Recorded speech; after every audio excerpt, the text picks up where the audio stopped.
This new funding model has for the first time introduced scholarships. What we had previously was grants, and these grants were given to everyone provided you were admitted in the university by COOPs. How will we fund the students? We are going to use the means testing instrument, which will look at these parameters: the parents' background, gender, course type, previous school type, expenditure on education, family size and composition, marginalization, and disability status. So the funding will be in 4 categories highlighted there. Vulnerable, who will get 82% scholarship and loan 18%. Extremely needy, 70 scholarship, 30 loan. And then the needy will get 53% scholarship and loan will be at 40%. And then the less needy will be at 38% and then they will get a loan of 55%. And the needy and less needy will only contribute, instead of the 20%, now the contribution has been reduced to 7%. I think that is what we need to capture, which is more important. Instead of the 20%, which was supposed to be 144, we have now reduced this to what they were actually paying for some courses. And we'll look at some of these courses. What do you require to apply for this loan? Number one, you require a valid email address. You require a valid telephone number. Must be registered in your name to apply for a loan. That is for the loan.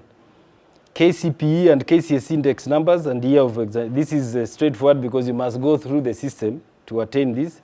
One passport size photo which you'll upload during your application. A copy of your national ID for a loan application, but you do not need a national ID for the scholarship application. You don't have to be over 18 to apply for the scholarship. College university admission letter, which the students are still receiving. Your birth certificate. Your parent guardian should have a registered number. This is because they must acknowledge. Nowadays with the Data Protection Act, they must acknowledge to give their details, and that is where we need some of these facilities numbers so that they can acknowledge and accept. Otherwise, there will be a problem. Death certificate for if any of your parents is deceased. 2 guarantors' ID numbers and registered telephone numbers. A copy of a sponsorship letter.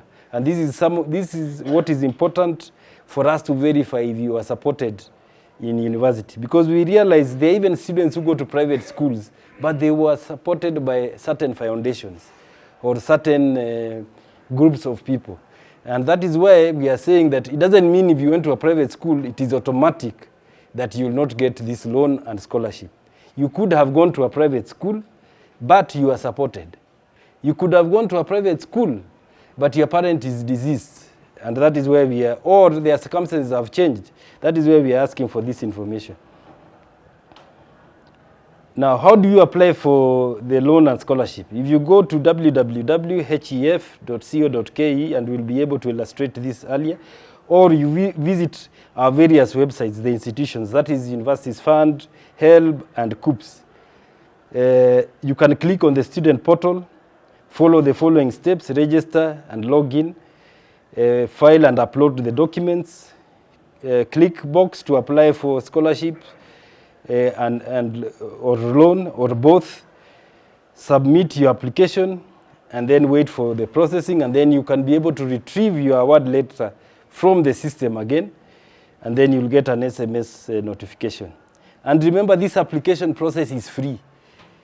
We are requesting that we give this information so that the students can be able to know that it's a free process and no one should be able to charge any students for this application.